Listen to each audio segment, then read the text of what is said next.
2015ல வந்த horror movie Insidious chapter 3 படம் எப்படி இருக்குன்னு பார்க்கலாம். படத்தோட ஹீரோயின் அவங்களோட இறந்து போன அம்மா கிட்ட பேசணும்னு ட்ரை பண்றாங்க. ஆனா அவங்களால பேச முடியல. சோ அதனால ஹீரோயின் இறந்து போனவங்க கிட்ட எல்லாம் பேசுற ஒரு பாட்டி கிட்ட உதவி கேட்கறாங்க. அந்த பாட்டியும் ஆத்மா கிட்ட பேச ஆரம்பிக்கிறாங்க. ஆனா அது ஹீரோயினோட அம்மா கிடையாது, வேற ஒரு பயங்கரமான ஒரு ஆத்மா வந்து அந்த பாட்டியை ரொம்பவே பயன்படுத்திடுது. அதனால அந்த பாட்டியும் ஆத்மா கிட்ட பேசுறதை நிறுத்திடுறாங்க. இப்ப இந்த பாட்டி கிட்ட பேசின ஆத்மா ஒரு கட்டத்துல ஹீரோயினியை டார்கெட் பண்ண ஆரம்பிக்குது. இதுல இருந்து ஹீரோயின் அந்த ஆத்மா கிட்ட இருந்து தப்பிச்சாங்களா இல்லையான்றதான் இந்த படத்தோட ஸ்டோரி. எனக்கு இந்த படம் டீசெண்டா இருந்தது. ஒரு சில சீன்ஸ் நம்மளே பயமுறுத்துற மாதிரியான ஹாரர் சவுண்ட் எஃபெக்ட் நல்லா இருந்தது.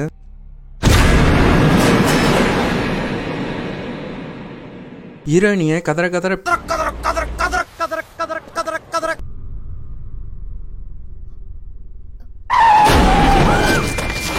பேய் பயமுத்துற சீன்ஸும் நல்லா இருந்தது. எல்லாருமே அவங்களுக்கு கொடுத்த ரோலை நீட்டா பண்ணிட்டாங்க. அடல் கண்டென்ட் இந்த படத்துல இல்ல. படத்தோட டியூரேஷனும் 1 hour 37 minutes தான். எனக்கு இந்த படம் டீசெண்டா இருந்தது. ஓகே கைஸ், இந்த வீடியோ பிடிச்சிருந்தா லைக் பண்ணுங்க, ஷேர் பண்ணுங்க, கமெண்ட் பண்ணுங்க, மறக்காம சப்ஸ்கிரைப் பண்ணுங்க. இதே மாதிரி உங்களை அடுத்த வீடியோல சந்திக்கிறேன் கைஸ்.